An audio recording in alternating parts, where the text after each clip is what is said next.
with Phil Salvagio down on the field, who made MASL history tonight, the first coach in league history to successfully challenge a play on the field.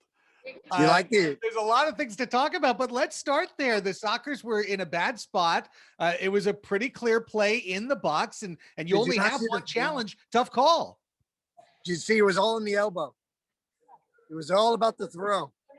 Got it done. Tell me about the decision, though. Well, it was a foul, and it was close to being in the box. And, last man, it could be a 2-minute call there. And it's a clear foul. It definitely was there, So that's what it was. It was just a decision there to get it. We won. But we should have got 2 minutes. But he said it's back to the goal. If he was turning the other way. Follow-up question. Do you think that the rule should be amended so that a successful challenge gives you a second chance?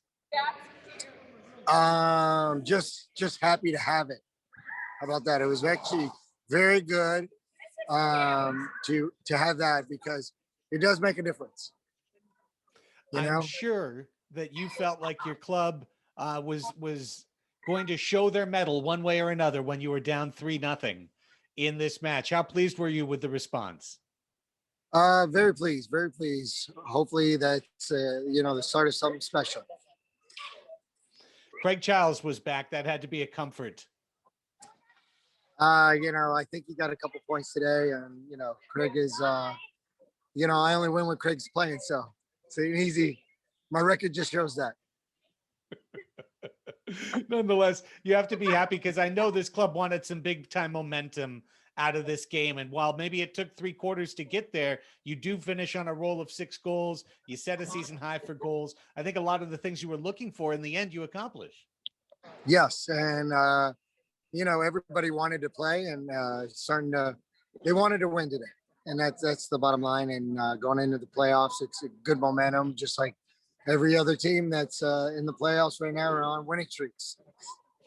Yeah, now it's on to Tacoma, and obviously everyone resets, an opportunity to play 2 games in Ontario, and I think some interesting lineup decisions to come this week as well.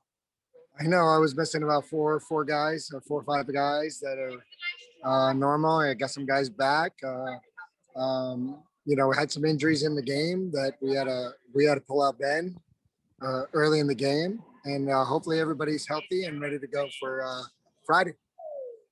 Well, Coach, thank you so much. I appreciate you coming on live from on the field. Thank you. Radio man. And look at that. Look who just joins us right now, but the one and only Captain Kraig Chiles from inside the locker room on our Zoom call. And Kraig, a hat trick, a couple of assists on the power play. We were just talking to Coach about it. He joked. He said that he only wins with you in the lineup. What's your response? He sounds like my mom. No, obviously. Your agent.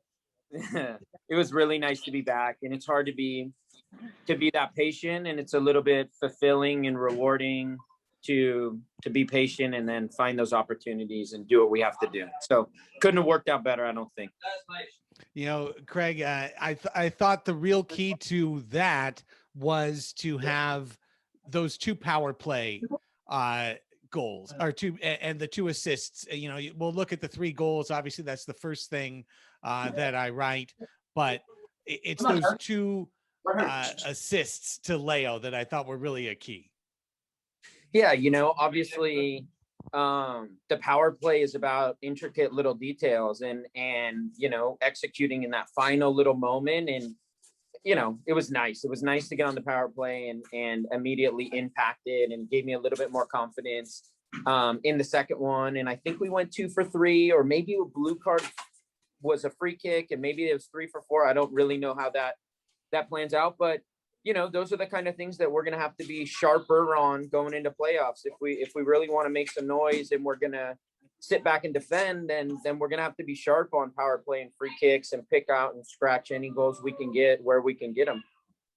One thing I thought was really interesting that you guys seemed to figure out to a good extent today was how to navigate having yourself, Tavoy, and Leo three really good forwards and figure out how to get you all involved in the run of play. What was your thought on that distribution? Oh, it went great. I've been saying for a couple years that with Leo's ability to play make and Leo's ability to find those slot balls through, I'll score a lot of goals. And it's kind of funny because I end up diming Leo up, I think, both times. But I'm looking forward to playing on the field with Leo instead of shifting with him. Me and Tavoy found a pretty solid balance in substitution, and we had a runner up top working his butt off for us. And so, it was a great start, and I'm looking forward to continuing to build on that relationship moving into the next couple games.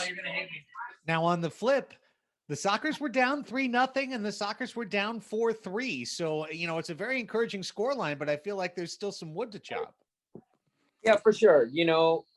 We felt like we started the game pretty well, and then we turned around and had, 7 minutes or something, and we're like, holy cow, it was 3-0. Credit to them. One or two of those goals were like absolute thunder strikes and don't happen often. And it just feels like that's how it's been for us a little bit this year. The wonder goals go in for the team against us, and then we get, wide open and we pump it off the bar from 4 feet with no goalie. And it's like, holy cow. And so I thought our finishing was better today. You kind of create your own luck with hard work. We didn't drop our head when we went 3-0 down. We knew we needed to kind of bounce back and dig one goal at a time. And so, yeah, it was nice. It shows that we still have some work to do, but it was nice to be able to come back from a deficit a couple times and really end the game, with it in our hands. Well, it's on to a very familiar opponent in Tacoma, and I'm very excited to tell you that I will see you there Nice. to call those games for the MASL TV and whatnot. So very much looking forward to the Sockers getting past this insane season, and now here it is. Look, it's a playoff run. Yep, we're looking forward to it. We got a hard week of training coming up, and then we're zoning in on Seattle, that's for sure.